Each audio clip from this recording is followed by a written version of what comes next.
4.2 में आपको ये सूत्र याद रखना है, द्विघाती सूत्र, ax² bx प्लस सी विविध तरह का सूत्र होता है d बराबर b² माइनस 4ac। डी निकालने के साथ साथ आपके क्वेश्चन आता है कि मूलों की प्रकृति ज्ञात करो। तो मूलों की प्रकृति आपको याद रखनी है, जब 0 से बड़ा होगा डी तो मूलों की प्रकृति आपकी होगी 2 भिन्न वास्तविक मूल होंगे, और डी अगर आपका 0 से छोटा है तो कोई वास्तविक मूल नहीं होगा। डी 0 के बराबर से 2 बराबर वास्तविक मूल होंगे।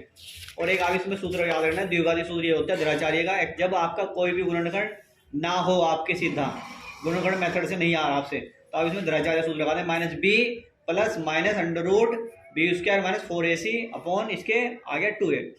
इन सूत्रों का मैं उपयोग सिखा रहा हूँ आपको। देखो अब यहाँ से जैसे आपको इसने फर्स्ट क्वेश्चन दिया है कि निम्नलिखित के मूल ज्ञात करो, निम्नलिखित के मूल ज्ञात करो, तो x² माइनस 3x माइनस 10 बराबर 0। तो आप इसके इसी से निकालना सिखा देता हूँ, गुणनखंड तो आते ही है।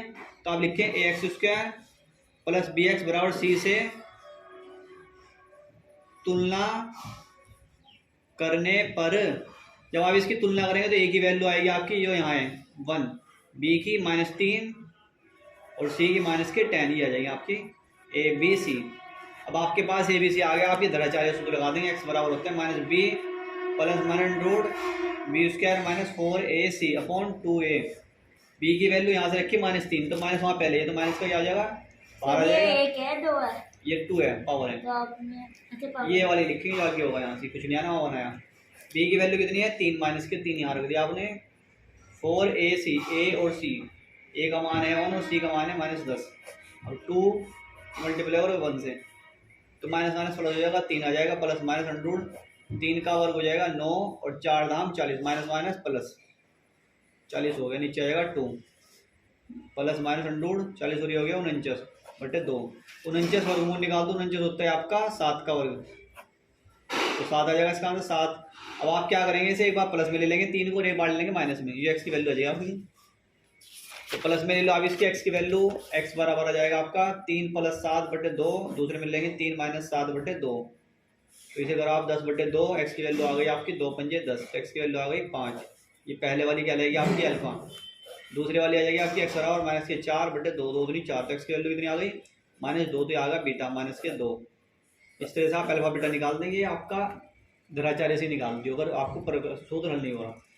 दूसरा आपको निकालना सिखाना है इसमें मुझे डी कैसे निकाल लेंगे, देखो जैसे क्वेश्चन दिया आपको इसमें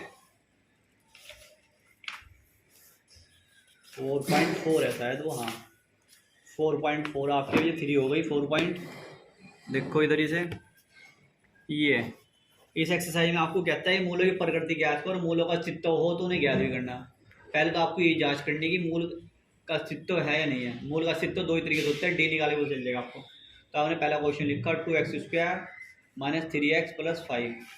अब आप इसमें निकाल लेंगे x² bx प्लस c बराबर 0, तो a की वैल्यू आ जाएगी 2, b की -3 और c की लास्ट वाली, ये ABC आ गया। आप डी निकाल लेंगे, इसमें डी का सूत्र होता है आपका b² माइनस 4ac, b की वैल्यू -3, a की वैल्यू 2 और 5 ये आ गया, 3 का वर्ग 9, 5 दूनी 10 चौक 40, 40 में से ये कितने हुए माइनस के 31 आया। अब डी माइनस के 31 आ रहा है, इसका मतलब कोई हल नहीं होगा। माइनस में ना 0 से कम होता है माइनस, क्या लिख दें कोई हल नहीं है, ये सवाल तो यही खत्म हो जाएगा। अगर उसका डी प्लस में आता है तो फिर उसे हल करना पड़ेगा। जैसे इसका एक सेकंड क्वेश्चन और देख लो, सेकंड क्वेश्चन है इसका आपका 3x² माइनस 4√3x प्लस 4 बराबर 0। तुलना करेंगे आप इसकी, फिर वही ax² plus bx plus c बराबर 0 से तुलना कर दो। a की वैल्यू 3, b की वैल्यू -4√3, c की वैल्यू 4, d बराबर होता है b² माइनस 4ac। रखो इनकी वैल्यू, एक b की वैल्यू ये रही -4√3, इसका स्क्वायर कर दिया, माइनस के 4 गुना a का मान 3 गुना 4, 4 का स्क्वायर 4 चौक 16 और 3 √3 का होता है 3, तो 16, 4 चौक 16 थी 48, तो ये भी इधर भी 48 आ जाएगा। 48 में 48 गया 0, तो डी की वैल्यू कितनी है 0। जब डी की वैल्यू 0 होगी तो लिखेंगे समान हल होंगे। क्या होंगे? समान हल होंगे। और समान हल होंगे तो निकालने का अन्य, अब कैसे निकाल लेंगे? विविध तरह से सूत्र लगा अपना द्विघाचार्य का, -b plus minus under b² minus 4ac upon 2a रख लो। इस पूरे की वैल्यू ये आपने लग रहा है, ये डी होता है, सिर्फ डी भी कह सकते हो। इसकी जगह लिख सकते हो तुम, ये ऐसे लिख सकते हो plus minus under D upon 2a भी लिख सकते हो। तो डी की वैल्यू यार आपकी 0। तो माइनस बी कितना, ये रहा माइनस के 4√2 और डी की वैल्यू 0 सर और 4√3। हाँ 3 लिख दो इसे। अब ए की वैल्यू कितनी है, ये है 3, रख दो।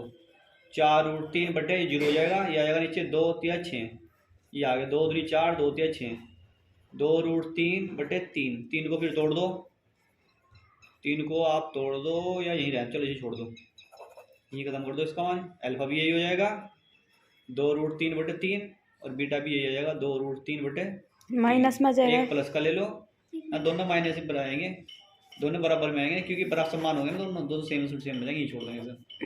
इस तरह से आपको ये डी निकाल लाना चाहिए और डी का एक क्वेश्चन पेपर में जरूर आएगा या धराचार्य का आएगा।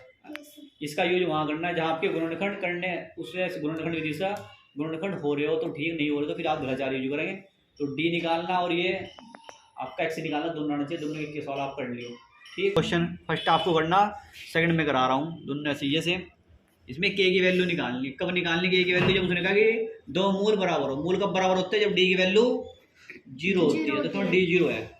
तो अब इसे लगो, इसके अंदर मल्टीप्लाई करेंगे, जब सिंपल से मिलना इसके करो के, इसमें हमने के एक्स यूज करा जाएगा, इसमें आपने माइनस के 2 के एक्स आ जाएगा, प्लस के 6 आपकी 0 है। अब आप इसकी तुलना कर लेंगे एक्स बी एक्स प्लस सी से। ए की वैल्यू के, बी की वैल्यू माइनस के 2 के, सी की वैल्यू 6, ये आ गया आपके ए बी सी। अब आप क्या करेंगे, इसमें डी निकाल लेंगे, डी बराबर होता है B square minus 4ac। D की वैल्यू 0 है क्योंकि दोनों मूल बराबर है, पहले दे दिया उसने। अब बी की वैल्यू 2k, क्या आ गया, तो माइनस के 2k का स्क्वायर माइनस 4k और सी की वैल्यू 6, 2 का बार 4k स्क्वायर हो जाएगा, 4 6 24k आ जाएगा, 0 24k को इधर भेज दो तो 24k बराबर 4k स्क्वायर। तो यहाँ रखो k, ये 4k इधर आ जाएगा, 24k बटे 4k, के से किया गया 4 6 24, तो के की वैल्यू कितनी आ गई 6। ऐसे ही सेम टू सेम आप इसका फर्स्ट क्वेश्चन कर लेंगे अपने आप से। ओके, ये स्क्वायर भी था ना, तो हाँ ये 4k ये चला गया ना इधर, 4k इधर आ गया, इसमें से एक के भी इधर आ गया, तो यहाँ क्या बचेगा, खाली के बचेगा, 4k ना है तो इधर आ गया। इसके